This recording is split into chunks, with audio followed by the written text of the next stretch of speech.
You check your bank account on a Tuesday morning. $247. That's what's left after rent, after groceries, after the car payment. You make $68,000 a year. That's more than the median income in America. You're not lazy. You work 45 hours a week, sometimes 50, but somehow you're always broke. You tell yourself it's the economy, it's inflation, it's your student loans. And sure, those things don't help. But deep down, you know there's something else. Something you're doing wrong. Something invisible that's keeping you trapped. Your coworker Michael makes the same salary you do. Same job, same company, same city. But Michael just bought a house. He takes vacations. He seems relaxed about money. You can't figure out what he knows that you don't. It's not luck. It's not inheritance. His parents were teachers. So what's the difference? The difference is habits. Specifically, 5 invisible habits that are bleeding you dry without you even noticing. Habits so normalized, so socially acceptable, that you don't even recognize them as financial suicide. My name is Simon, and on this channel, we expose the psychological traps that keep intelligent people poor. Today, I'm going to show you the 5 behaviors that are destroying your wealth, why they feel so right but are so wrong, and how to break the pattern before it's too late. If you've ever wondered why your paycheck disappears so fast, smash that like button, and let's decode the invisible scripts running your financial life. Habit number 1. You celebrate with spending.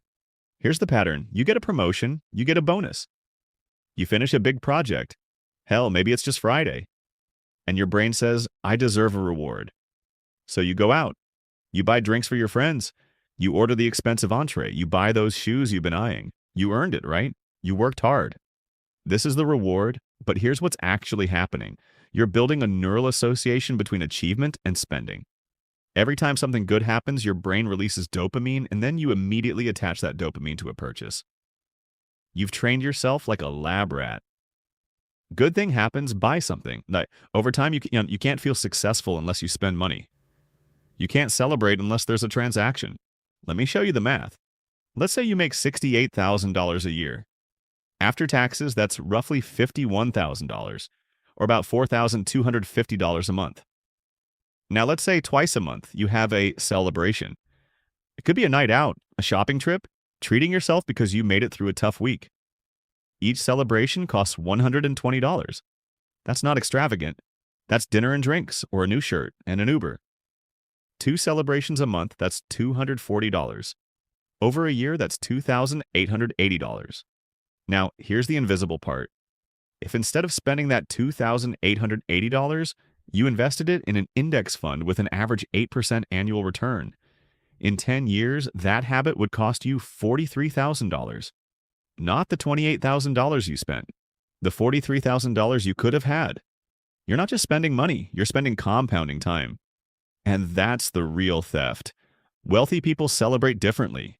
They don't attach spending to achievement. They celebrate by acknowledging progress, by taking a walk, by spending time with family, by investing more. They've decoupled the dopamine from the transaction. You need to do the same. The next time something good happens, pause. Feel the pride. Feel the joy. But don't reach for your wallet. That's not the reward. The reward is the achievement itself. Habit number 2. You buy on monthly payments instead of total cost. You walk into a car dealership. You need a car. The salesperson asks, "What's your budget?" You say, "I don't want to spend more than $400 a month." Notice what you just did. You didn't ask, "How much does this car cost?"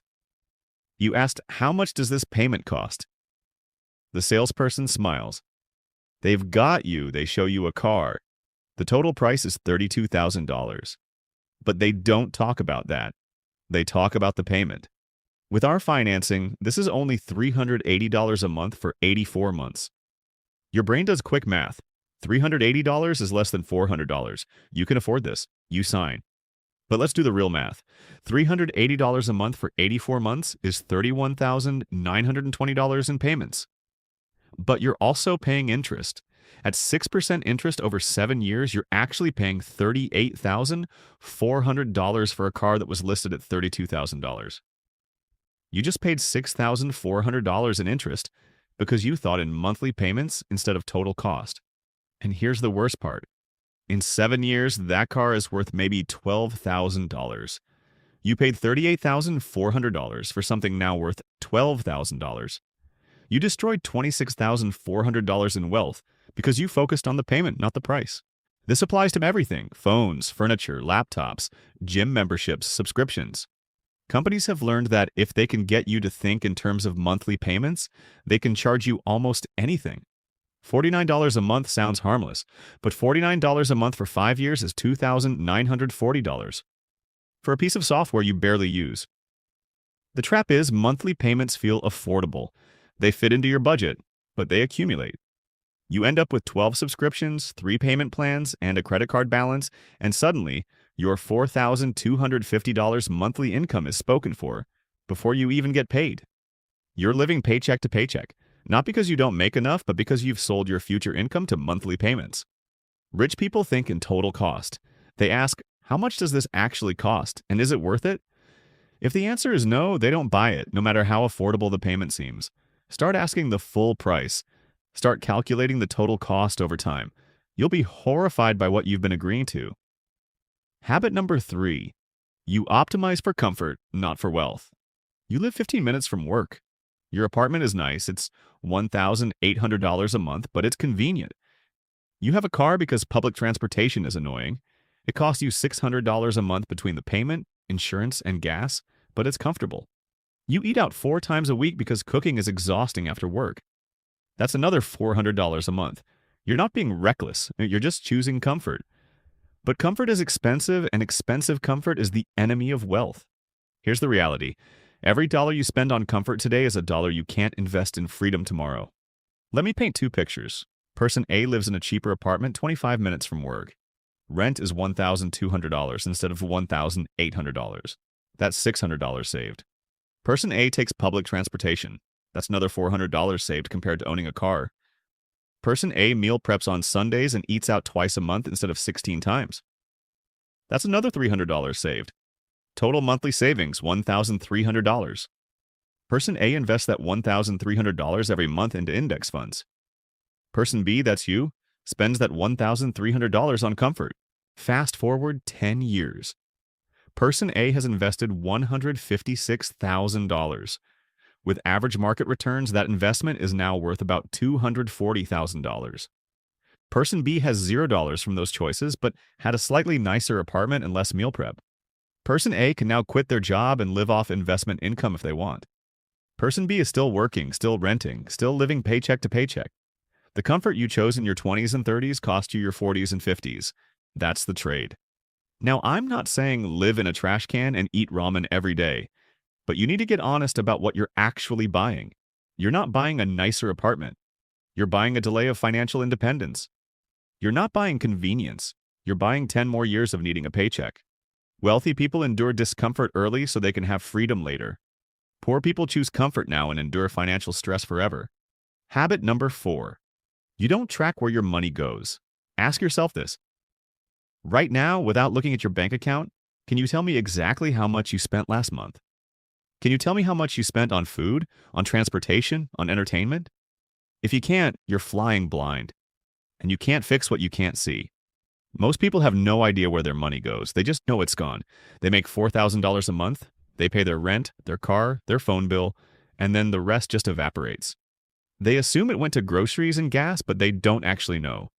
And because they don't know, they can't optimize, they can't cut, they can't improve. Here's what happens when you start tracking. You realize you spent $340 last month on coffee and snacks. You realize you're paying for 3 streaming services you haven't used in months.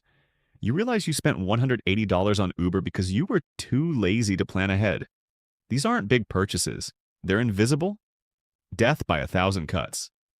But when you see them on paper, you realize you're hemorrhaging $600 a month on things you don't even value.